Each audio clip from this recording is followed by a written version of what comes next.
Tilly, tilly, boy, close your eyes now. Someone's walking outside and knocks on the door. Tilly, tilly, boy, the night birds are chirping. He is inside the house, through a little time speed.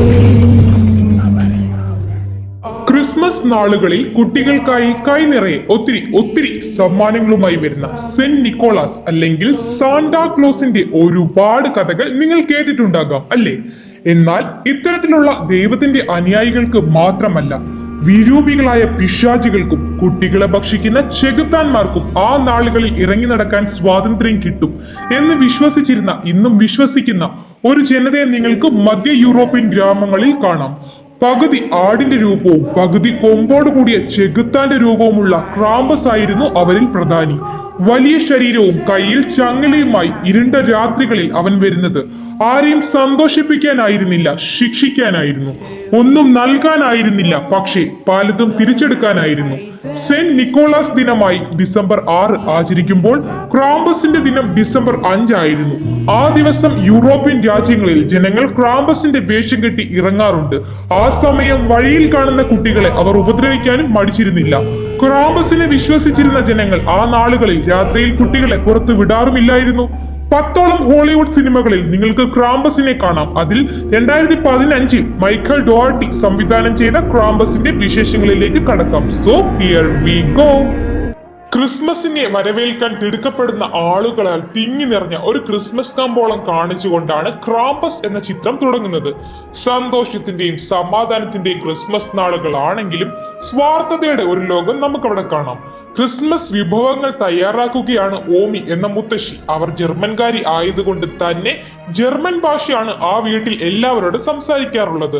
അവിടേക്ക് അവരുടെ മകനായ Tom, മരുമകൾ Sara, അവരുടെ കൊച്ചുമക്കളായ max, Beth എന്നിവരെല്ലാം കടന്നു വരുന്നു. ആഘോഷങ്ങൾക്കിടയിൽ കൂട്ടുകാരനുമായി അടിപിടിയുണ്ടാക്കി അവന്റെ കയ്യിൽ നിന്ന് ശരിക്കും വാങ്ങിക്കൂട്ടിയിട്ടാണ് മാക്സിന്റെ വരവ്. അതുകൊണ്ട് തന്നെ വന്ന ഉടനെ ഇടികൊണ്ടെടുത്ത് വെക്കാൻ ഐസ് ബാഗ് എടുത്ത് അവന് കൊടുക്കുകയാണ് അവന്റെ അമ്മ സാറ. അവരുടെ വീട്ടിൽ ഇന്ന് അവന്റെ കസിൻസ് ഒക്കെ വരുന്നതോട് അനുബന്ധിച്ച് ആ ഒരുക്കങ്ങളുടെ തിരക്കിലാണ് എല്ലാവരും. എന്നാൽ ആകെ ശോകമായി നിൽക്കുകയാണ് മാക്സ്. അപ്പോഴാണ് അവന്റെ ഗ്രാൻഡ്മ ഓമി അവൻ സാന്താക്ലോസിന് നൽകാൻ ലെറ്റർ എഴുതി കഴിഞ്ഞോ എന്ന് തിരക്കുന്നത്. പേപ്പറൊക്കെ പോക്കറ്റിലിട്ട് നടക്കുന്ന അവന് പക്ഷെ ഈ വർഷം സാന്താക്ലോസിനോട് എന്ത് ആവശ്യപ്പെടണമെന്ന് ഒരു ഐഡിയ ഇല്ലെന്നത് അവൻ ഗ്രാൻഡ്മയോട് പറയുന്നു. അതേസമയം വീഡിയോ കോളിലൂടെ തന്റെ ബോയ് ഫ്രണ്ടിനോട് വീട്ടിൽ വിരുന്നുകാർ വരുന്നതിലുള്ള നീരസം പ്രകടിപ്പിക്കുന്ന ബെത്തിനോട് ആ പയ്യൻ അവന്റെ ക്രിസ്മസ് പ്ലാൻ വിവരിക്കുമ്പോഴാണ് ബെത്തിന് ഭൂമി കുലുങ്ങിയ പോലെ ഒരു തോന്നലുണ്ടാവുന്നത്. ഒപ്പം തന്നെ പുറത്തൊരു വണ്ടിയുടെ ശബ്ദവും കേൾക്കാം. അതുകൊണ്ട് തന്നെ അവൾ വിരുന്നുകാർ വന്നിരിക്കാം എന്ന് കരുതി റൂമിൽ ഒരു ചലനമുണ്ടായി എന്നതത്ര കാര്യമാക്കില്ല. റൂമിലിരിക്കുന്ന ടോമിനും അവിടെ മാകെ ഒരു ചലനമുണ്ടായതായി തോന്നുമെങ്കിലും പുറത്തു വന്നവരുടെ വണ്ടിയുടെ ഹോൺ സൗണ്ടിൽ അയാൾ മാർത്തൊന്ന് ചിന്തിക്കില്ല. അതേസമയം പുറത്ത് ആ കാർ വന്ന് നിൽക്കുന്നതോടൊപ്പം തന്നെ മാക്സ് സാന്താക്ലോസിനുള്ള ലെറ്റർ എഴുതിയും കഴിഞ്ഞിരുന്നു. തുടരെ തുടരെയുള്ള കോളിംഗ് ബെൽ സൗണ്ടിലും ഡോറിൽ തട്ടി വിളിക്കുന്നതിലും അസ്വസ്ഥയായി കരിവന്ന് നിൽക്കുന്ന സാറ ഇത് ക്രിസ്മസ് ആണ്, മറക്കരുത് മറക്കരുത് എന്ന് സ്വയം കൂളാക്കിയിട്ട് ചിരിച്ച മുഖത്തോടെ ഡോറ് തുറന്ന് അവരുടെ അതിഥിയായ സഹോദരി ലിൻഡിയെ സ്വീകരിക്കുകയാണ്. തൊട്ട് പിന്നാലെ തന്നെ ലിൻഡിയുടെ മകനായ ഹോവിയും ഭർത്താവായ ഹോവാർഡും, അയാൾക്ക് പിറകെ അവരുടെ നായ റോസിയും, അതിനു പുറകെ അവരുടെ മറ്റു 2 മക്കളായ ജോർദാൻ, സ്റ്റീവി എന്ന 2 പെൺകുട്ടികളും വരുന്നുണ്ട്. അവർ രണ്ടും വന്ന് കയറുന്നതിന് മുൻപേ തന്നെ ലിൻഡ അവർക്ക് ലഭിച്ച ഫിറ്റ്നസ് അവാർഡിന്റെ കാര്യം സാറയോട് പറയാത്തത് എന്തേ എന്ന് എല്ലാവരും കേൾക്കാൻ പൊങ്ങച്ചവും പറയുന്നുണ്ട്. അതിഥികൾ വന്നതോടെ മാക്സ് അവന്റെ തരത്തിലുള്ള ഹോവിയോട് പോയി വാ തോരാതെ സാന്താക്ലോസിനെ പറ്റി സംസാരിക്കുന്നുണ്ട്. അതേസമയം അവന്റെ പോക്കറ്റിൽ ഇരുന്ന സാന്റയ്ക്കുള്ള ലെറ്റർ നോക്കി മാക്സ് ഇപ്പോഴും സാന്താക്ലോസിൽ വിശ്വസിക്കുന്നു എന്ന് പരസ്പരം പറഞ്ഞ് ചിരിക്കുകയാണ് സ്റ്റീവിയും ജോർദാനും. മാക്സ് ഇത്രയുമൊക്കെ സംസാരിച്ചിട്ടും ഹോവി ഒരുമാതിരി വായയിൽ ഈച്ചക്കറി പോവട്ടെ എന്ന തരത്തിൽ ഒരക്ഷരം മിണ്ടാതെ നിന്നിട്ട് മാക്സിന് ഒരു ലോഡ് പുച്ഛവും വാരി വിതറി അവിടുന്ന് നടന്നു പോവുകയാണ്. അതേസമയം ലിൻഡ സാറയ്ക്ക് ഒരു സർപ്രൈസ് കൊടുക്കുകയാണ്. മറ്റൊന്നുമല്ല, അവരുടെ ആന്റി ഡൊറോത്തിയും അവരോടൊപ്പം വന്നിട്ടുണ്ട്. അത്ര തന്നെ. ഡൊറോത്തി ആന്റി ആ വീട്ടിൽ വന്ന് കയറുന്നതും കുറ്റം പറഞ്ഞു തുടങ്ങിയിട്ടുണ്ട്. അവർ ആകെ മൊത്തത്തിൽ ഒരു പരാതിപ്പെട്ടി ആയതുകൊണ്ട് തന്നെ സാറയ്ക്ക് അവരുടെ വരവ് അത്ര പിടിച്ചിട്ടുമില്ല. എല്ലാവരും വീടിനുള്ളിൽ കയറി കഴിഞ്ഞപ്പോഴാണ് അവരുടെ ഏറ്റവും ചെറിയ കുട്ടി ക്രിസിയെ കാണാനില്ലല്ലോ എന്ന് ടോം തിരക്കുന്നത്. അപ്പോഴാണ് കുട്ടിയുടെ അമ്മ ലിൻഡ പോലും ആ കാര്യം ഓർക്കുന്നത്. നല്ല ബെസ്റ്റ് ഫാമിലി അല്ലേ? അങ്ങനെ ലിൻഡയുടെ ഭർത്താവ് ഹോവാർഡ് കുട്ടിയെ എടുക്കാൻ പോകുന്നതും ഡൊറോത്തി ആന്റിയും അവരോടൊപ്പം ഇങ്ങോട്ടേക്ക് കൂട്ടിക്കൊണ്ട് വന്നതിന് സാറയെ ലിൻഡ വഴക്ക് പറയുകയും അവർ തമ്മിൽ ചെറുതായി ഒന്ന് പിണങ്ങുകയും ചെയ്യും. അപ്പോഴാണ് ഹോവാർഡ് കുട്ടിയുമായി കയറി വരുന്നതും അതോടെ ആ പിണക്കം അവിടെ തീരുന്നു. പിന്നീട് അവരെല്ലാം ഡിന്നർ കഴിക്കാൻ ഡൈനിങ് ടേബിളിൽ ഇരിക്കുമ്പോഴാണ് ഹോവാർഡിന്റെ മകൻ, അതായത് ഹോവി, അടുത്തിരുന്ന ബോട്ടിലെ വെള്ളം എടുത്ത് കുടിച്ചിട്ട് അവന്റെ തൊട്ടടുത്തിരുന്ന ബെത്തിന്റെ നേർക്ക് കാര്യമായിട്ട് ഒരു ഏമ്പക്കവും വിടുന്നത്. സ്വന്തം മനേനായിരുന്നെങ്കിൽ ഇപ്പോൾ അവിടെ പൊരിഞ്ഞ അടി നടന്നേനെ. ഇതിപ്പോൾ ഗസ്റ്റ് ആയി പോയില്ലേ? വന്ന രോഷമടക്കി അവിടുന്ന് നൈസിന് എഴുന്നേൽക്കാൻ നോക്കിയ ബെത്തിനെ ഒരു നോട്ടം കൊണ്ട് തന്നെ അവളുടെ അമ്മ സാറ അവിടെ ഇരുത്തിച്ചു എന്ന് വേണം പറയാൻ. മോനൊരു ഏമ്പക്കം വിട്ടതിന് ചിറക്കൻ എന്തോ ചൊവ്വായിലേക്ക് റോക്കറ്റാണ് വിട്ടതെന്ന ഭാവേന ഹോവാർഡ് ഇവൻ എന്റെ മോൻ തന്നെ എന്ന് പറഞ്ഞ് ചിരിയും തുടങ്ങി. മാത്രമല്ല സംസാരിച്ച് ടോമിനെ പരിഹസിച്ചും അയാൾ സ്വയം പൊങ്ങിയും സംസാരം കാട് കയറിയപ്പോൾ ഭക്ഷണം കഴിക്കുമ്പോൾ സംസാരം വേണ്ടെന്ന് അയാളുടെ ഭാര്യ ലിൻഡ ഇടപെട്ട് ആ സംസാരം താൽക്കാലികമായി അവിടെ അവസാനിപ്പിച്ചു. അടുത്തതിന് ഡൊറോത്തി ആന്റിയുടെ വകയായിട്ട് ഇറിറ്റേറ്റിംഗ് തുടങ്ങാൻ പോകുന്നത് കണ്ട സാറ സ്വീറ്റ്സ് എടുക്കാനെന്ന വ്യാജേന അവിടുന്ന് എഴുന്നേൽക്കുന്നു. അപ്പോഴേക്കും ജോർദാനും സ്റ്റീവിയും സാന്താക്ലോസിന്റെ കാര്യം പറഞ്ഞ് മാക്സിനെ ദേഷ്യം പിടിപ്പിക്കാൻ തുടങ്ങിയിട്ടുണ്ട്. എടാ മണ്ടാ, നീ ഇപ്പോഴും ആ തടിച്ച ഭീകരനെ വിശ്വസിക്കുന്നുണ്ടല്ലേ എന്ന് മാക്സിനെ കളിയാക്കുകയും സാന്റിയെ അപമാനിക്കുകയും ചെയ്യുന്നതും സഹിച്ച് അവൻ അടങ്ങിയിരിക്കുമ്പോഴാണ് സ്റ്റീവി മാക്സ് സാന്റിക്ക് എഴുതിയ അവന്റെ ഹൃദയസ്പർശിയായ ലെറ്റർ അടിച്ചു മാറ്റി അത് വായിച്ച് അവനെ കളിയാക്കുന്നത്. അതോടെ നമ്മുടെ മാക്സിന് ക്ഷമ നശിച്ച് അവൻ ആ പിള്ളേരുടെ കയ്യിൽ നിന്ന് ലെറ്റർ പിടിച്ചു വാങ്ങാൻ ശ്രമിക്കുന്നു. പക്ഷെ എന്ത് ചെയ്യാം, ആ കുഞ്ഞു ചെക്കനെ ആ പിള്ളേർ എടുത്തിട്ട് സ്റ്റിക്കർ ആക്കി നിലത്തൊട്ടിക്കുന്നത് കണ്ടതോടെ ടോമും ഹോവാർഡും ഇടപെട്ട് അവരെ പിടിച്ചു മാറ്റുന്നു. അവരെ ഇടിച്ച് പപ്പടമാക്കാമെന്ന് വിചാരിച്ച് ചാടിയ മാക്സ് ഇപ്പോൾ ആകെ ചമ്മി വിഷമിച്ച് എനിക്ക് ഈ ക്രിസ്മസ് വെറുപ്പാണ്, നിങ്ങളെ എല്ലാം വെറുപ്പാ എന്ന് പറഞ്ഞുകൊണ്ട് അവിടുന്ന് ഓടി അവന്റെ റൂമിൽ പോകുന്നു. ഇത്രയും അടിയും ബഹളവും നടന്നിട്ടും ഞാനീ നാട്ടുകാരനല്ലേ എന്ന ഭാവത്തിൽ ചുറ്റും നടന്നത് ഒന്നും ശ്രദ്ധിക്കാതിരുന്ന് ഭക്ഷണം കഴിക്കുകയാണ് ഹോവി. റൂമിലെത്തി താൻ സാന്റിക്ക് എഴുതിയ ലെറ്റർ നോക്കി വിങ്ങി കരയാനിരിക്കുന്ന മാക്സിന് സമീപം അവന്റെ അച്ഛൻ ടോം വരുന്നു. അയാളെ കണ്ടതോടെ മാക്സ് ആ ലെറ്റർ എടുത്ത് ഒളിപ്പിച്ചും വെച്ചു. മോനെ, ക്രിസ്മസ് വരെ നീ അവരെ സഹിക്കേണ്ടി വരും, ഒരു 3 ദിവസം കൂടിയല്ലേ ഉള്ളൂ എന്ന് മകനെ ആശ്വസിപ്പിക്കാൻ ശ്രമിക്കുകയാണ് ടോം. പക്ഷേ മാക്സ് ഓരോ വർഷവും അവർ വന്ന് അവന്റെ ക്രിസ്മസ് വെറുപ്പിച്ചിട്ട് പോകുന്നു എന്ന വിഷമം പറയുമ്പോൾ ക്രിസ്മസ് ഫാമിലീസും ഫ്രണ്ട്സും ഒക്കെ ആയിട്ടുള്ള കണ്ടുമുട്ടലും സന്തോഷവുമാണെന്ന് അവനെ ഉപദേശിക്കുന്ന ടോം, നീ ആ ലെറ്റർ മെയിൽ ബോക്സിൽ ഇട്ടോളൂ കേട്ടോ എന്ന് പറഞ്ഞുകൊണ്ട് അവന്റെ തലയിൽ തലോടി വാത്സല്യത്തിൽ ഒരു ഉമ്മയും കൊടുത്തുകൊണ്ട് അവിടുന്ന് പോകുന്നു. ആ ലെറ്റർ കവറിലിട്ട് ഒരിക്കൽ കൂടി അത് നോക്കുന്ന മാക്സിന് പക്ഷേ വിഷമവും ദേഷ്യവും അടങ്ങിയിട്ടില്ലാത്തത് കൊണ്ട് തന്നെ അവൻ ആ ലെറ്റർ വലിച്ചു കീറി വിൻഡോ ഗ്ലാസ് ഉയർത്തി പുറത്തേക്ക് എറിയുകയാണ്. പക്ഷെ പുറത്ത് നിലാവുദിച്ചു നിൽക്കുന്ന ആകാശത്തിലേക്ക് ഉയരുകയാണ് കീറിയെറിഞ്ഞ ആ പേപ്പർ കഷ്ണങ്ങൾ. ഇതെന്ത് കുന്തം എന്ന പോലെ ആകാശത്തേക്ക് നോക്കി നിൽക്കുന്ന മാക്സ് പെട്ടെന്ന് തന്നെ വിൻഡോ ഗ്ലാസ് താഴ്ത്തി ഉള്ളിലേക്ക് പോകുന്നു. അപ്പോഴേക്കും ഇടിമുഴക്കത്തോടെ എന്തോ നിഗൂഢത ഒളിപ്പിച്ചുകൊണ്ട് മാക്സിന്റെ വീടിന് മുകളിൽ നിന്ന് കരിമേഘങ്ങൾ ഉരുണ്ടുകൂടി അന്തരീക്ഷം മാറുകയാണ്. വീശിയടിക്കുന്ന മഞ്ഞുകാറ്റിൽ അലങ്കാര ലൈറ്റ്സ് എല്ലാം മാടി ഉലയുകയും സാന്റിയുടെ പാവ നിലത്ത് വീഴുകയും ചെയ്യുന്നു. പതിയെ ആ പ്രദേശത്തെ പവർ കട്ടായി അവിടെ മാകെ ഇരുട്ടിൽ ലയിക്കുകയാണ്. ക്രിസ്മസിന് ഇനി ഒരു ദിവസം ബാക്കി നിൽക്കെ പുലർച്ചെ ഉണർന്ന മാക്സ് ജനലിലൂടെ പുറത്തേക്ക് നോക്കുമ്പോഴാണ് വീട്ടുമുറ്റത്ത് അപരിചിതമായ ഒരു സ്നോമാനെ കാണുന്നത്.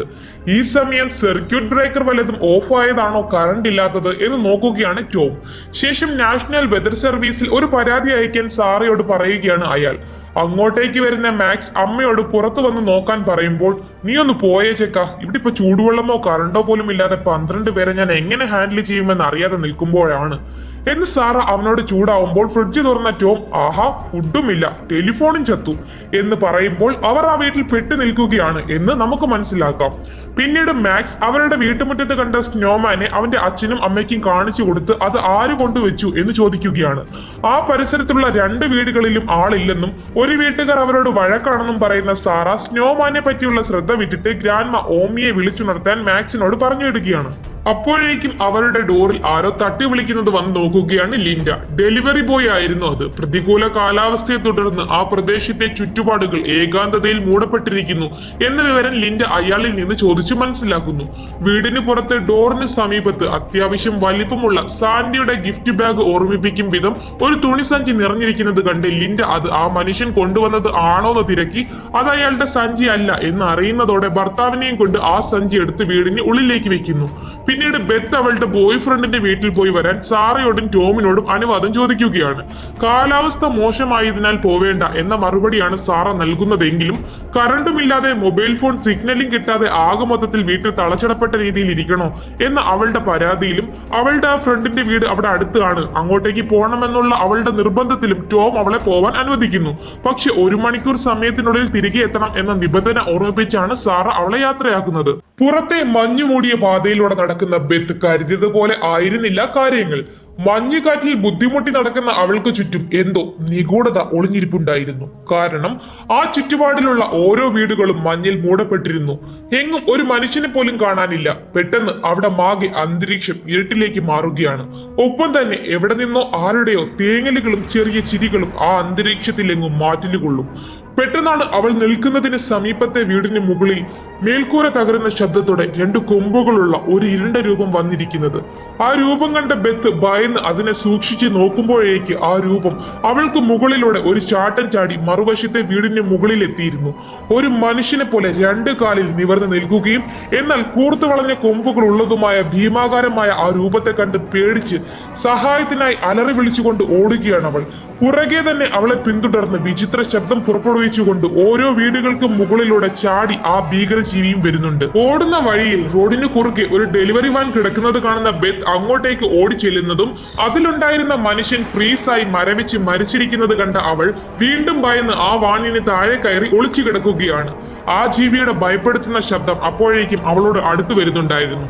പെട്ടെന്നാണ് അവൾക്ക് മുൻപിൽ ചങ്ങലക്കിലുക്കത്തോടെ കറുത്തിരണ്ട കുളമ്പുകളുള്ള 2 കാലുകൾ മഞ്ഞിനെ ചവിട്ടി മെതിച്ച് ചാടി വന്ന് നിൽക്കുന്നത്. കരച്ചിലടക്കി ശ്വാസം പിടിച്ച് നിശബ്ദമായി ഭയന്ന് നോക്കി കിടക്കുന്ന അവൾക്ക് മുൻപിൽ തലങ്ങും വിലങ്ങും നടന്ന ശേഷം ആ സത്വം മുകളിലേക്ക് കുതിച്ചു പൊങ്ങി പോകുന്നു. ആ ജീവി പോയി എന്ന് കരുതി ബെത്ത് തിരിയാൻ തുടങ്ങുമ്പോഴാണ് അവൾക്ക് സമീപത്ത് തടി കൊണ്ടുള്ള ഒരു ബോക്സ് ഒരു പ്രത്യേകതരം മ്യൂസിക്കോടെ തുറന്നു വരുന്നത് കാണുന്നത്. ഭീതിയോടെ അതിൽ നോക്കി കിടക്കുന്ന അവളെ ഭയപ്പെടുത്തിക്കൊണ്ട് അതിൽ നിന്ന് ഒരു തല പുറത്തേക്ക് വരുന്നു. ഇത് കണ്ട് ഭയന്ന ബെത്തിന്റെ നിലവിളിയിൽ ആ വാൻ ആടി ഉലയുന്നതോടൊപ്പം അവളുടെ കാലുകളും പൂർണ്ണമായി ആ വാനിന് ഉള്ളിലേക്ക് വലിക്കപ്പെടുന്നു. മറുവശത്ത് മാക്സ് പുറത്തേക്ക് നോക്കുമ്പോൾ ഉണ്ട് അവന്റെ വീടിന് മുൻപിൽ മറ്റൊരു സ്നോമാൻ പ്രത്യക്ഷപ്പെട്ടിരിക്കുന്നു. അതേസമയം മൊബൈൽ ഫോണിൽ സിഗ്നൽ പോലും ഇല്ലാതെ അത് നോക്കിയിരിക്കുകയാണ് ടോം. എല്ലാം വിചിത്രമായി തോന്നുന്നു. പരിസരത്തൊന്നും ആരെയും കാണുന്നുമില്ല, ഒരു കാറ് പോലും പോകുന്നില്ല എന്ന് സാറയോട് പറയുകയാണ് ടോം. അത് കേട്ടതും ബെത്ത് പോയിട്ട് ഇത്ര നേരമായിട്ടും അവളെ തിരികെ കണ്ടില്ലല്ലോ എന്ന് ആദ്യം ടോമിനെ അറിയിക്കുകയാണ് സാറ. ബെത്ത് അവളുടെ ഫ്രണ്ടിന്റെ വീട്ടിൽ കാണുമെന്ന് സാറയെ സമാധാനിപ്പിച്ച് ടോം ഇരിക്കുമ്പോഴാണ് അമ്മയെ ചേച്ചി ഇതുവരെ കണ്ടില്ലല്ലോ, പുറത്താകെ ഇരുട്ടായിട്ടുണ്ട് എന്ന് അങ്ങോട്ടേക്ക് വന്ന് മാക്സ് അവന്റെ ആശങ്ക അവരെ അറിയിക്കുന്നത്. അതോടെ സാറയെ കൂട്ടിക്കൊണ്ടുവരാൻ ഹൊവാർഡുമായി പോവാൻ തുടങ്ങുകയാണ് ടോം.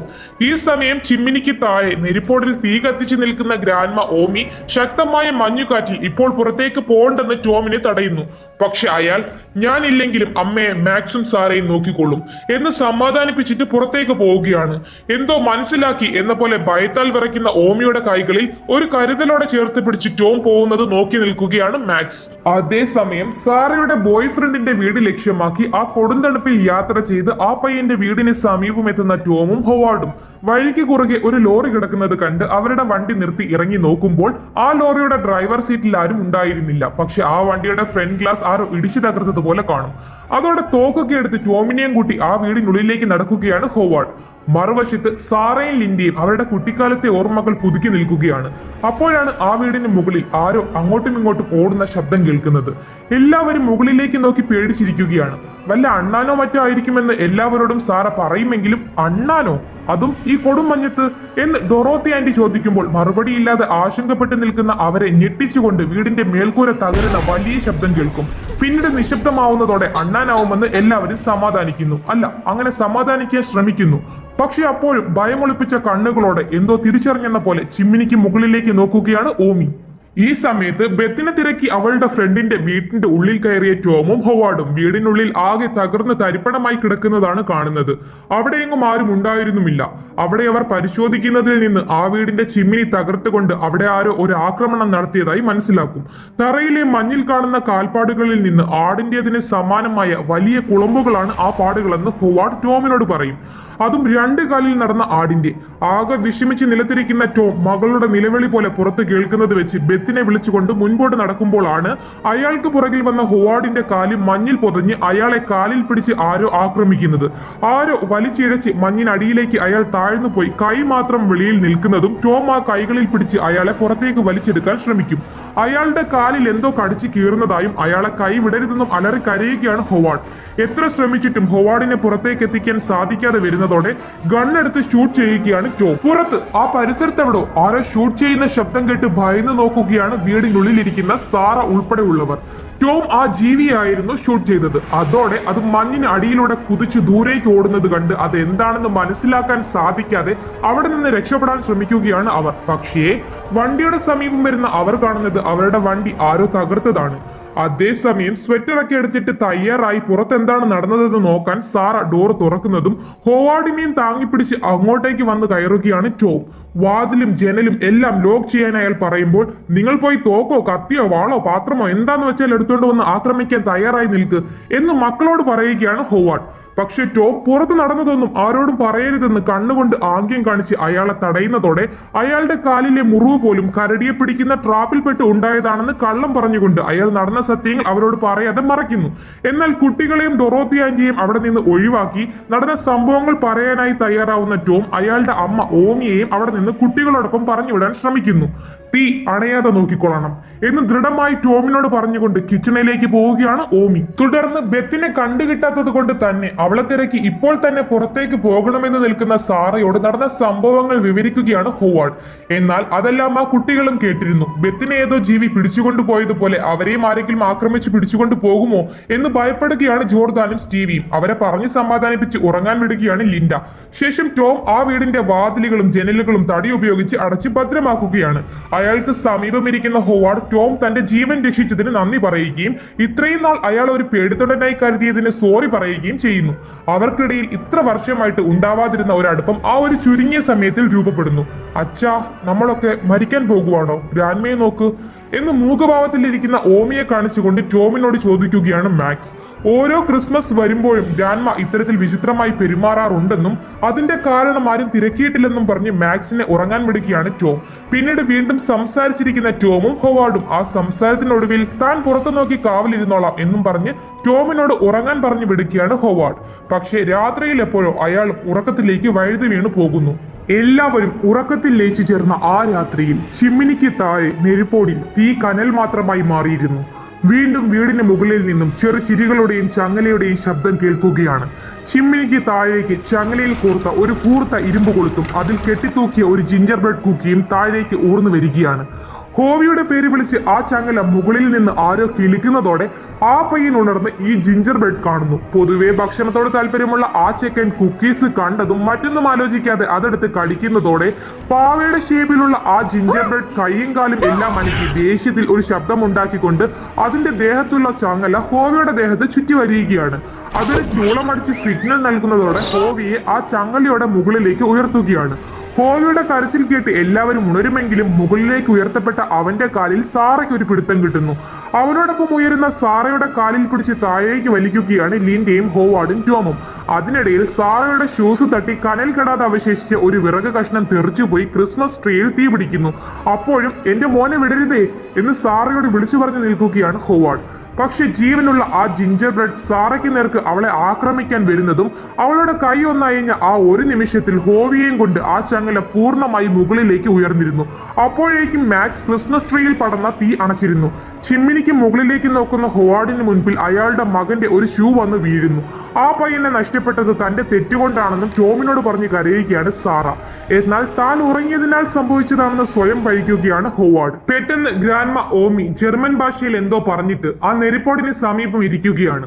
അതിങ്ങനെയായിരുന്നു: ഇതെല്ലാം നമ്മുടെ തെറ്റാണ്, നമുക്കായിട്ടാണ് അവൻ വന്നിരിക്കുന്നത്. ശേഷം എല്ലാവർക്കും അഭിമുഖമായി തിരിഞ്ഞിരുന്നു കൊണ്ട് ഗ്രാൻഡ്മ ഒരു ഫ്ലാഷ് ബാക്ക് പറയുകയാണ്.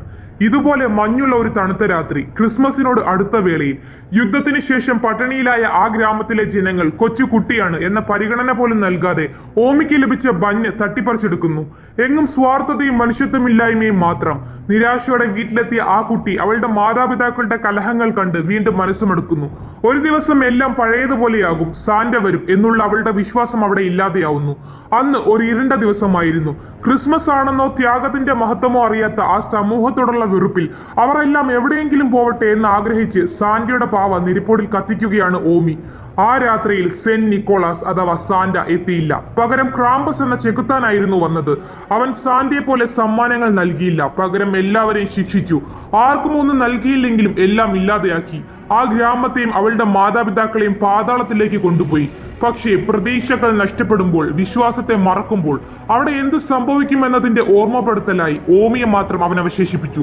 അവൻ നൽകിയിട്ട് പോയ ക്രാമ്പസ് എന്ന പേരെഴുതിയ ബെല്ല് കയ്യിൽ വെച്ച് വിതുമ്പി കരഞ്ഞുകൊണ്ട് കഥ നിർത്തുകയാണ് ഗ്രാൻഡ്മ ഓമി. ഓമി പറഞ്ഞതെല്ലാം കേട്ട് നിശ്ചലമായി ഭയന്നിരിക്കുകയാണ് എല്ലാവരും. എന്നാൽ ഒന്ന് പോതള്ളേ, എന്റെ ചെറുക്കനെ കാണാനില്ലാതെ നിൽക്കുമ്പോഴാ അവരുടെ ഒരു കെട്ടുകഥ എന്ന് പറഞ്ഞുകൊണ്ട് ദേഷ്യത്തോടെ പുറത്തേക്ക് പോകാൻ തുടങ്ങുകയാണ് ഹോവാർഡ്. അയാളെ ടോം തടയുന്നതോടെ അവർക്കിടയിൽ ഒരു സംഘർഷാവസ്ഥ ഉണ്ടാവുന്നു.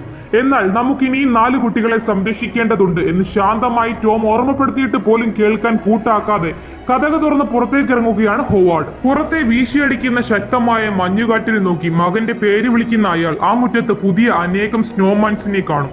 അതുമാത്രമല്ല, അവിടെയുള്ള ഓരോ സ്നോമാന് പുറകിലും എന്തൊക്കെയോ രൂപങ്ങൾ വിചിത്ര ശബ്ദമുണ്ടാക്കി ചിരിച്ചുകൊണ്ട് ഓടി ഒളിക്കുന്നുമുണ്ട്. പെട്ടെന്ന് സാറ അവരെയെല്ലാം പിടിച്ച് വീടിനുള്ളിലേക്ക് തള്ളിയിട്ടുകൊണ്ട് ഡോർ അടയ്ക്കുകയാണ്. പുറത്തെന്തോ നിഗൂഢത ഒളിഞ്ഞിരിക്കുന്നുണ്ടെന്ന് അവർ എല്ലാം മനസ്സിലാക്കുന്നു. ആ രാത്രി ഇനി തീ കെടാതെ നോക്കണമെന്ന് ടോം പറയുമ്പോൾ അതിനു മുൻപേ ഓമി നെരിപ്പോടും കത്തിച്ച് അവിടെ ഇരിക്കുന്നുണ്ടായിരുന്നു. പിറ്റേ ദിവസത്തെ ക്രിസ്മസ് പുലരി അന്ധകാരത്തിൽ മറഞ്ഞുകൊണ്ട് ആരംഭിക്കുകയാണ്. ഈ ഒരു സമയം മാക്സ് ടിവിയോടും ജോർദാനോടും മാനസികമായി അടുത്തിരുന്നു. ഡൊറോത്തി ആന്റി പോലും എല്ലാവരോടും സ്നേഹത്തോടെ പെരുമാറാൻ തുടങ്ങിയിരിക്കുന്നു. ടോം ആ വീട്ടിൽ നിന്നും പുറത്തു കടക്കാനായി മാപ്പ് തയ്യാറാക്കിയ ശേഷം സാറയോട് അവൾ ഹോവിയെ രക്ഷിക്കാൻ ശ്രമിക്കുമ്പോൾ കണ്ടതിനെ കുറിച്ച് ചോദിച്ച ശേഷം ഹോവാർഡിനെയും ലിൻഡയെയും കൂട്ടിക്കൊണ്ടുവരാൻ പറയുകയാണ്. അതേസമയം ലിൻഡ കുട്ടികളെല്ലാം സന്തോഷിപ്പിക്കാനായി ഗിഫ്റ്റ് ബോക്സുകൾ എടുത്ത് മാറ്റിവെക്കുകയാണ്. അപ്പോഴാണ് ഒരു ബോക്സിന് ഉള്ളിൽ നിന്ന് എന്തോ ശബ്ദം കേൾക്കുന്നത് പോലെ അവൾക്ക് തോന്നുന്നത്. അവൾ ആ ബോക്സ് അഴിച്ചു നോക്കാൻ ശ്രമിക്കുന്നതും സാറ വന്ന് അവളെ അവിടെ നിന്ന് കൂട്ടിക്കൊണ്ടുപോകും. പിന്നീട് മാപ്പ് നോക്കി ടോമും സാറയും ലിൻഡയോടും ഹോവാർഡിനോടും അടുത്തുള്ള ഒരു മാളിലേക്കോ, അവിടെ ആരുമില്ലെങ്കിൽ പോലീസ് സ്റ്റേഷൻ വരെയോ, അതൊന്നുമല്ലെങ്കിൽ വെളിച്ചം കാണുന്നതോ മറ്റൊരു മനുഷ്യനെ കാണുന്നതോ ആയ ഏതെങ്കിലും സ്ഥലത്തോ കുട്ടികളെ സുരക്ഷിതമായി എത്തിച്ച ശേഷം ബെത്തിനെയും ഹോവിയെയും അന്വേഷിച്ച് തിരികെ വരാമെന്ന് അഭിപ്രായം പറയുന്നു. പക്ഷെ അപ്പോഴേക്കും ലിൻഡ എടുത്തു വെച്ചിട്ട് പോയ ഗിഫ്റ്റ് ബോക്സുകളിൽ നിന്നും എന്തൊക്കെയോ പുറത്തേക്ക് വരാൻ തിടുക്കം കൂട്ടി അതിൽ നിന്ന് വിചിത്രമായ ശബ്ദങ്ങളും ചിരികളും പുറത്തേക്ക് കേട്ടു തുടങ്ങിയിരുന്നു. ഈ സമയത്ത് ബൈനോക്കുലറിലൂടെ പുറത്തെ കാഴ്ചകൾ നോക്കി നിൽക്കുകയാണ് മാക്സ്. പെട്ടെന്ന് അവനെ ഞെട്ടിച്ചുകൊണ്ട് 2 കൊമ്പുകളുമായി മഞ്ഞിൽ തിരിഞ്ഞിരിക്കുന്ന ഒരു രൂപത്തെ അവൻ കാണും. ഒന്നുകൂടി ആ കാഴ്ച നോക്കുമ്പോൾ അതവിടെ അവന് കാണാൻ സാധിക്കില്ല. മറുവശത്ത് ജോർദാനും സ്റ്റീവിയും ബാത്റൂമിലേക്ക് നടക്കുന്ന വഴിയിൽ അടുത്തുള്ള റൂമിൽ നിന്ന് അവർ ബെത്തിന്റെ ശബ്ദം കേൾക്കും. അവരോട് ഉള്ളിലേക്ക് വരാൻ ആവശ്യപ്പെടുകയാണ് ആ ശബ്ദം. അത് ബെത്താണെന്ന് കരുതി ആ കുട്ടികൾ ഉള്ളിലേക്ക് കയറി ചെല്ലുന്നു. ശേഷം ജോർദാനിന്റെയും സ്റ്റീവിയുടെയും നിലവിളിയാണ് എല്ലാവരും കേൾക്കുന്നത്. ആ കുട്ടികളെ അന്വേഷിച്ച് എല്ലാവരും നടക്കുമ്പോൾ ഓമി, ഇതെല്ലാം എന്റെ തെറ്റാണ് എന്ന് കുറ്റബോധത്തോടെ ഗ്രാൻഡ്മയോട് പറയുകയാണ് മാക്സ്. എന്നാൽ ആ കുട്ടികളെ തിരക്കി സ്റ്റോർ റൂമിലെത്തുന്ന സാറയും ടോമും ലിൻഡയും അവിടെ ഇരുന്ന ഗിഫ്റ്റ് ബോക്സുകളെല്ലാം ആരോ കീറിയെടുത്തതുപോലെ കണ്ട് ചുറ്റും നോക്കുമ്പോഴാണ് ആ ഇരുട്ടിലെ നിശബ്ദതയെ ഭേദിച്ചുകൊണ്ട് ഗ്ലാസ് തകരുന്ന ശബ്ദം അവിടെ മാകി കേൾക്കുന്നത്. പെട്ടെന്നുള്ള ആ ശബ്ദത്തിൽ ഭയന്ന് ഡൊറോത്തി ആന്റിയുടെ കൈകളിലിരിക്കുന്ന ക്രിസ്റ്റി ബേബി കരയാൻ തുടങ്ങുന്നതും ആ കുട്ടിയുടെ കരച്ചിൽ ശബ്ദം ആ വീടാകെ മുഴങ്ങാൻ തുടങ്ങും. അതേസമയം ഇരുട്ടിൽ തോക്കും പിടിച്ച് മുറിവ് വെച്ച് കെട്ടിയ കാലുമായി നടക്കുന്ന ഹോവാർഡ് അറിഞ്ഞിരുന്നില്ല ആ റൂമിന് മുകളിലുള്ള AC ഹോളിലൂടെ ആരോ ഉള്ളിലേക്ക് കടന്നിരിക്കുന്നു എന്ന സത്യം. അയാളെ ഭയപ്പെടുത്തിക്കൊണ്ട് ഒരു ചിരി അവിടെ മാകെ കേൾക്കുന്നു. മറുവശത്ത് തോക്കുമായി നടക്കുകയാണ് ടോമും അയാളോടൊപ്പം സാറയും ലിൻഡയും. പെട്ടെന്നാണ് ജീവനുള്ള ഒരു ക്ലൗൺ ജോർദാനെ വിഴുങ്ങുന്നത് അവർ കാണുന്നത്. സത്യത്തിൽ ആ വീട്ടിലെ ഗിഫ്റ്റ് ബോക്സുകളിൽ ഇരുന്ന ടോയ്സിനെല്ലാം ജീവൻ വെച്ചിരുന്നു. ആ ക്ലൗണിനെ ടോം വെടിവെക്കുന്നതോടെ അത് അവിടെ നിന്ന് രക്ഷപ്പെട്ടു പോവുകയാണ്. ഈ സമയത്ത് ജീവനുള്ള ജിഞ്ചർ ബ്രെഡ് കുക്കീസ് ഹോവാർഡിനെ നെയിൽ ഗൺ കൊണ്ട് ആക്രമിക്കുകയാണ്. എന്നാൽ അയാൾ ഒരു കട്ടിംഗ് ബോർഡ് എടുത്ത് പിടിച്ച് ആണികൾ മുഖത്ത് നിറയ്ക്കാതെ തൽക്കാലം രക്ഷപ്പെടുന്നു. മറ്റൊരു ടോയ് സാറയും ആക്രമിക്കുകയാണ്. അത് കണ്ട് സാറയെ രക്ഷിക്കാൻ ശ്രമിക്കുന്ന ലിൻഡയെ അവിടേക്ക് പാഞ്ഞു വരുന്ന ജീവൻ വെച്ച ഒരു കരടിയുടെ പാവ ആക്രമിക്കുന്നു. നെയിൽ ഗണ്ണിലെ ആണികൾ തീരുന്നതോടെ ജിഞ്ചർ ബ്രെഡുകളെ തോക്കെടുത്ത് വെടിവെക്കുകയാണ് ഹോവാർഡ്. സാറയും ലിൻഡിയെയും രക്ഷിക്കാൻ ശ്രമിക്കുന്ന ടോമിന്റെ പുറത്തേക്ക് ജീവനുള്ള ഒരു റോബോട്ട് ടോയ് ചാടിക്കയറി മുതുകത്ത് കത്തികുത്തി ആക്രമിക്കുന്നു. മറ്റൊരു വശത്തു കൂടി ക്ലൗൺ രക്ഷപ്പെടാൻ ശ്രമിക്കുന്നുമുണ്ട്. എന്നാൽ ഹോവാർഡ് ഷൂട്ട് ചെയ്ത ജിഞ്ചർ ബ്രെഡ് കുക്കീസ് തീ കത്തി പടർന്നിട്ടും പിന്മാറാതെ അയാളെ തന്നെ ആക്രമിക്കാൻ ഓടി വരികയാണ്. തക്ക സമയത്ത് തന്നെ അയാളുടെ നായ റോസിയുടെ സംയോജിതമായ ഇടപെടലിൽ അയാൾ രക്ഷപ്പെടുന്നു. ഈ സമയത്ത് ഒരു ടോയ് സാറയുടെ കഴുത്തിൽ കുരുക്കിട്ട് അവളെ കെട്ടിത്തൂക്കി കൊല്ലാൻ ശ്രമിക്കുകയാണ്. ആ സമയത്താണ് ലിൻഡ ക്ലൗണിന് സമീപം മയങ്ങിക്കിടക്കുന്ന സ്റ്റീവിയെ കാണുന്നത്. തന്റെ ഒരു മകളെയെങ്കിലും രക്ഷിച്ചെടുക്കണം എന്ന ഉൾപ്രേരണയിൽ സർവ്വശക്തിയും എടുത്ത് ആ കരടിപ്പാവയുടെ ആക്രമണത്തിൽ നിന്ന് ചാടി എഴുന്നേറ്റ് അതിന്റെ ജീവനുള്ള കണ്ണുകളിൽ കൂർത്ത ഒരു മഞ്ഞുപാളി കൊണ്ട് കണ്ണു കുത്തി പൊട്ടിച്ച ശേഷം കയ്യിൽ കിട്ടിയ ആക്സുമായി വന്ന് ടോയ്സിൽ നിന്ന് സാറയും ടോമിനെയും രക്ഷിക്കുകയാണ് ലിൻഡ. പക്ഷേ അവൾ ക്ലൗണിന് സമീപം എത്തുമ്പോഴേക്കും വൈകിയിരുന്നു. സ്റ്റീവിയെ തൽക്കാലത്തേക്ക് ഉപേക്ഷിച്ച് അത് അവിടെ നിന്ന് രക്ഷപ്പെട്ടിരുന്നു. എന്നാൽ ഒന്നും അവിടം കൊണ്ട് അവസാനിച്ചിട്ടില്ലായിരുന്നു. ആ ക്ലൗൺ മേൽക്കൂര തകർത്ത് വീണ്ടും വരുന്നു. കൂടെ ആ ഡോളും ഒരു കണ്ണുപോയ കരടിപ്പാവയും. എന്നാൽ കരടിപ്പാവയെ തോക്കെടുത്ത് ഉന്നം തെറ്റാതെ വെടിയുതിർത്ത് കൊല്ലുകയാണ് ഡൊറോത്തി ആന്റി. ആ ഡോളിനെയും വെടിയുതിർത്ത് തെറിപ്പിച്ച ശേഷം കലിപ്പോടെ ക്ലൗണിനെ വെടിവെച്ച് കൊല്ലാൻ തയ്യാറാവുകയാണ് അവർ. പക്ഷേ അപ്പോഴാണ് അവർക്ക് പിറകിൽ കയ്യടികളും സംഗീതോപകരണങ്ങളുടെയും അകമ്പടി കേൾക്കുന്നത്. അതെ, എൽസ് എന്ന് ഇതൊക്കെ മുൻപരിചയമുള്ള ആൾ എന്ന നിലയിൽ എല്ലാവരോടും പറയുകയാണ് ഓമി. പെട്ടെന്ന് ജനൽ തകർത്തുകൊണ്ട് അങ്ങോട്ടേക്ക് കയറി വരുന്ന ഭയാനകമായ രൂപത്തോടും ഭാവത്തോടുമുള്ള കുറച്ച് വിരൂപികൾ ഡൊറോത്തി ആന്റിയെ ചങ്ങലയിൽ ചുറ്റിവരിഞ്ഞ് പുറത്തേക്ക് കൊണ്ടുപോകാൻ തയ്യാറാവുകയാണ്. അവരിൽ ഒരാളായ ആ ക്ലൗണിനെ അവർ രക്ഷിച്ചെടുക്കുന്നു. അതോടൊപ്പം തന്നെ ക്രിസി ദേവിയെയും അതിലൊരു വിരൂപി കയ്യിലെടുത്തുകൊണ്ട് പോകുന്നത് അവർക്കെല്ലാം നിസ്സഹായതയിൽ നോക്കി നിൽക്കേണ്ടി വരുന്നു. കാരണം അവരെയെല്ലാം ചുറ്റി എൽസ് എന്ന ആ വിരൂപികൾ നിൽക്കുന്നുണ്ടായിരുന്നു. നിങ്ങളെയെല്ലാം ഞാൻ നരകത്തിൽ വെച്ച് കണ്ടോളാം എന്ന് ഡൊറോത്തി ആന്റി യാത്ര പറഞ്ഞു തീരുന്നതും അവരെ ആ വിരൂപികൾ പുറത്തേക്ക് വലിച്ചിട്ടിരുന്നു. ക്ലൗണിന് പുറകെ ചാടിയ ഹോവാർഡിനെയും കൂടി വലിച്ചെടുത്തുകൊണ്ട് അവർ ദൂരേക്ക് പോയി. ശേഷം മറ്റുള്ളവരെ എൽസ് ചുറ്റിവളഞ്ഞ് പേടിപ്പെടുത്തി നിൽക്കുമ്പോഴാണ് ദൂരെ നിന്ന് ഒരു മുരൾച്ച കേൾക്കുന്നത്. അതോടെ എൽസ് എല്ലാം അവിടെ നിന്ന് ചിതറി ഓടുകയാണ്. എല്ലാവരും തിടുക്കപ്പെട്ട് അവിടെ നിന്ന് രക്ഷപ്പെടാൻ തയ്യാറാവുകയാണ്. എന്നാൽ ഓമി കനൽ കെട്ടുപോയ നെരിപ്പോടിൽ വീണ്ടും തീ കത്തിക്കാനായി ശ്രമിക്കുകയാണ്. പക്ഷേ വീശിയടിക്കുന്ന കാറ്റിൽ തീപ്പെട്ടിക്കൊള്ളികൾ അണഞ്ഞു പോകുന്നു. പെട്ടെന്ന് അവരുടെ റേഡിയോ ഓട്ടോമാറ്റിക് പ്ലേ ആയി ഒരു ക്രിസ്മസ് സോങ് കേൾക്കുന്നതോടൊപ്പം ക്രാമ്പസിന്റെ വരവിനെ പ്രതീക്ഷിക്കുന്ന അവർ അവിടെ നിന്ന് പുറത്തേക്ക് രക്ഷപ്പെടാൻ സ്വെറ്ററും ഗ്ലൗസും എല്ലാം ഇട്ട് വേഗത്തിൽ തയ്യാറാവുന്നു. എല്ലാവരും പരസ്പരം കൈകൾ കോർത്തുപിടിച്ച് നടക്കണം എന്നറിയിച്ചുകൊണ്ട് ഡോർ തുറന്ന് പുറത്തേക്ക് ഇറങ്ങുകയാണ് ടോം. എല്ലാവരും പുറത്തിറങ്ങുന്നതും മുൻപേ തീരുമാനിച്ചുറപ്പിച്ചതുപോലെ ഓമി ഡോർ അടച്ച് വീടിനുള്ളിൽ തന്നെ നിൽക്കുകയാണ്. എന്നാൽ ജനൽ തകർത്ത് ഓമിയെ രക്ഷിക്കാൻ ശ്രമിക്കുന്ന ടോമിനോട്, അച്ഛാ, ഓമി അവനെ ഇതിനു മുൻപ് നേരിട്ടിട്ടുണ്ട്, നമ്മളെ രക്ഷപ്പെടുത്താനാണ് ഇപ്പോൾ ഇങ്ങനെ ചെയ്തത് എന്ന മാക്സിന്റെ വാക്കുകൾ കേട്ട ടോം അത് ശരിയാവാം എന്ന് കരുതി എല്ലാവരെയും കൂട്ടി വേഗത്തിൽ അവിടെ നിന്ന് പോകുന്നു. വീടിനുള്ളിൽ ചിമ്മിനിക്ക് താഴേക്ക് അവസാന തീക്കനലും കെടുത്തിക്കൊണ്ട് ചിമ്മിനി നെടുക്കെ പിളർന്നുകൊണ്ട് ഊർന്നിറങ്ങി വരികയാണ് ക്രാമ്പസ്. കറുത്ത് നീണ്ട വിരലുകളിൽ നീണ്ടുകൂർത്ത നഖത്തോടെയുള്ള കൈകൾ ചുവരിൽ പിടിച്ച് ചങ്ങലകൾ കിലുക്കി നീണ്ടു വളഞ്ഞ കൊമ്പുകൾ പുറത്തേക്കിട്ട് വലിയ കുളമ്പുകളോടെ സാന്താക്ലോസിന്റെ പാവയെ ചവിട്ടി പൊട്ടിച്ചുകൊണ്ട് ഓമിക്ക് മുൻപിൽ വന്നു നിൽക്കുകയാണ് ക്രാമ്പസ്. കുഴിഞ്ഞൊട്ടിയ കണ്ണുകളും നീണ്ട നാക്കും നീണ്ടു നരച്ച താടി മീശയുമായി ഒരു ഭീകര രൂപം. ശേഷം തന്റെ കയ്യിലെ സഞ്ചി തുറന്ന് ഓമിയെ കാണിക്കുമ്പോൾ അതിനുള്ളിലെ പൈശാചിക പാവകൾ ഓമിക്ക് നേർക്ക് കുതിക്കുകയാണ്. മറുവശത്ത് മഞ്ഞുകാറ്റിൽ കഷ്ടപ്പെട്ട് മുൻപോട്ട് കുതിക്കുന്ന ടോം ദൂരെ ഒരു വാനിന്റെ ഹെഡ്ലൈറ്റ് തെളിഞ്ഞിരിക്കുന്നത് കണ്ട് പ്രതീക്ഷയോടെ എല്ലാവരുമായി നടക്കുകയാണ്. പക്ഷേ മഞ്ഞിനടിയിലൂടെ അവരെ ആക്രമിക്കാൻ ആരോ പിന്തുടർന്ന് വരുന്നുണ്ടെന്ന് മനസ്സിലായ ടോം സാറയെയും മകനെയും മറ്റുള്ളവരോടൊപ്പം പറഞ്ഞു വിട്ടിട്ട് അതിനെ നേരിടാൻ അവിടെ നിൽക്കുകയാണ്. എന്നാൽ ആ ആക്രമണത്തോട് അധിക നേരം പിടിച്ചു നിൽക്കാൻ സാധിക്കാത്ത ടോമിനെ അത് മഞ്ഞിനടിയിലേക്ക് കൊണ്ടുപോകുന്നു. വാനിന് സമീപമെത്തുന്ന സാറ മാക്സിനെ വാനിൽ കയറ്റിയിരുത്തുമ്പോൾ ലിൻഡയെ ആരോ മഞ്ഞിലേക്ക് വലിച്ചു താഴ്ത്തി അവർ താഴ്ന്നു പോകാൻ തുടങ്ങും. എന്നാൽ അവരുടെ മകളായ സ്റ്റീവിയും അമ്മയോടൊപ്പം മരിക്കാൻ തയ്യാറായി അവരെ കെട്ടിപ്പിടിച്ച് നിൽക്കുമെങ്കിലും ലിൻഡ അതിനെ സമ്മതിക്കാതെ മകളെ രക്ഷപ്പെടുത്താൻ ശ്രമിച്ച് സാറയുടെ സഹായത്തോടെ സ്റ്റീവിയെയും ആ വാനിന് ഉള്ളിൽ കയറ്റും. ലിൻഡ മഞ്ഞിൽ താഴ്ന്നു പോകുന്നതിന് തൊട്ട് പുറകെ സാറയും മഞ്ഞിൽ താഴ്ന്നു പോകുന്നത് നോക്കി വാനിന്റെ വിൻഡോയിൽ കിടന്ന് കരഞ്ഞ് അമ്മയെ വിളിക്കുകയാണ് മാക്സ്. ശേഷം വണ്ടി സ്റ്റാർട്ട് ചെയ്ത് പോകാൻ ശ്രമിക്കുന്ന അവരെ എൽസ് ആക്രമിക്കുകയും സ്റ്റീവിയെയും അത് പിടിച്ചുകൊണ്ട് പോവുകയും ചെയ്യുന്നു. സ്റ്റീവിയെ വിളിച്ചുകൊണ്ട് അവൾക്ക് പുറകെ പോകാൻ തുടങ്ങുന്ന മാക്സിന് മുൻപിൽ ക്രാമ്പസ് ചാടി വന്ന് നിൽക്കുകയും മാക്സ് കീറിയെറിഞ്ഞ സാന്റയ്ക്ക് എഴുതിയ ലെറ്ററും ക്രാമ്പസിന്റെ പേരെഴുതിയ ബെല്ലും അവന് മുൻപിൽ ഇട്ടിട്ട് തിരികെ പോവുകയും ചെയ്യുമ്പോൾ ആ കീറിയ പേപ്പറും ബെല്ലും എടുത്ത് പ്രതീക്ഷകൾ നഷ്ടപ്പെടുമ്പോൾ, വിശ്വാസത്തെ മറക്കുമ്പോൾ, ക്രിസ്മസിന്റെ ഉത്സാഹം ഇല്ലാതെയാവുമ്പോൾ എന്ത് സംഭവിക്കുമെന്നതിന്റെ തെളിവായി എന്നെ മാത്രം അവൻ അവശേഷിപ്പിച്ചു എന്ന ഗ്രാൻമയുടെ വാക്കുകൾ മാക്സിന്റെ ചെവികളിൽ മുഴങ്ങി കേൾക്കും. അതോടെ സർവ്വശക്തിയും എടുത്ത് ക്രാമ്പസിന്റെ സമീപത്തേക്ക് ഓടുന്ന മാക്സ് ഞാൻ എന്റെ ആഗ്രഹത്തെ തിരിച്ചെടുക്കുന്നു, എനിക്കെല്ലാം തിരികെ വേണം, എന്റെ കുടുംബത്തെ തിരികെ താ എന്ന് ആ കൊടുമഞ്ഞിൽ വരണ്ടുപോയ തൊണ്ട പൊട്ടും പോലെ അലറി പറഞ്ഞുകൊണ്ട് ക്രാമ്പസിന്റെ ബെൽ അവനെ നേർക്ക് വലിച്ചെറിയുകയാണ് മാക്സ്. ആ ബെൽ വീണ ഭാഗത്ത് മഞ്ഞുരുക്കി അത് താഴുന്നതോടൊപ്പം അവിടം പിളർന്ന് വൃത്താകൃതിയിൽ തിളയ്ക്കുന്ന ലവ പ്രത്യക്ഷപ്പെടും. അവൻ എത്രയൊക്കെ കരഞ്ഞു പറഞ്ഞിട്ടും അവന്റെ മുൻപിൽ വെച്ച് സ്റ്റീവിയെ എൽസ തീയിലേക്ക് എടുത്തെറിയും. പെട്ടെന്ന് ക്രാമ്പസ് അവനെയും തൂക്കിയെടുത്ത് ആ അഗ്നിക്ക് മുകളിൽ പിടിക്കുമ്പോൾ മരണം ഉറപ്പുവരുത്തിയ മാക്സ്, എന്നോട് ക്ഷമിക്കണം, ഒരു ക്രിസ്മസ് സാധാരണ എങ്ങനെയാണോ അതുപോലെ ആകണമെന്ന് മാത്രമേ ഞാൻ ആഗ്രഹിച്ചുള്ളൂ എന്ന് ക്രാമ്പസിനോട് മാപ്പ് പറയുമെങ്കിലും മാക്സിനെ ക്രാമ്പസ് ആ അഗ്നിയിലേക്ക് ഇടുന്നു. ആ തീ അവനെ ഏറ്റുവാങ്ങി അതിലവൻ ഭസ്മമാവുമ്പോൾ ഒരു കരച്ചിലോടെ ഉറക്കത്തിൽ നിന്ന് ഞെട്ടി ഉണർന്ന് ഭയന്ന് തറയിലേക്ക് വീഴുകയാണ് നമ്മുടെ മാക്സ്. ചേട്ടാ, ഞാൻ നരകത്തിലല്ലേ എന്ന് ചെക്കൻ ചുറ്റും നോക്കുമ്പോഴുണ്ട് അവന്റെ റൂം. വിശ്വാസം വരാതെ ജനലിലൂടെ പുറത്തേക്ക് നോക്കുമ്പോൾ അവന്റെ വീടിന്റെ മുറ്റവും പരിസരത്തെ വീടുകളും എല്ലാം ക്രിസ്മസിനെ വരവേൽക്കാൻ ഒരുങ്ങിയിരിക്കുന്നു.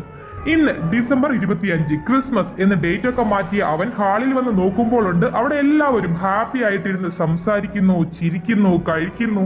എല്ലാം കണ്ട് താനെന്തോ സ്വപ്നം കണ്ടതാണെന്ന് കരുതി സന്തോഷത്തിൽ അവരോടൊപ്പം വന്നിരിക്കുകയാണ് മാക്സും. ശേഷം എല്ലാവരും അവരവർക്കുള്ള ക്രിസ്മസ് സമ്മാനങ്ങൾ തുറന്നു നോക്കുമ്പോൾ മാക്സ് അവന് ലഭിച്ച ബോക്സും തുറക്കുന്നു. എന്നാൽ അതിൽ ക്രാമ്പസിന്റെ ബെല്ലായിരുന്നു അവന് സമ്മാനമായി ഉണ്ടായിരുന്നത്.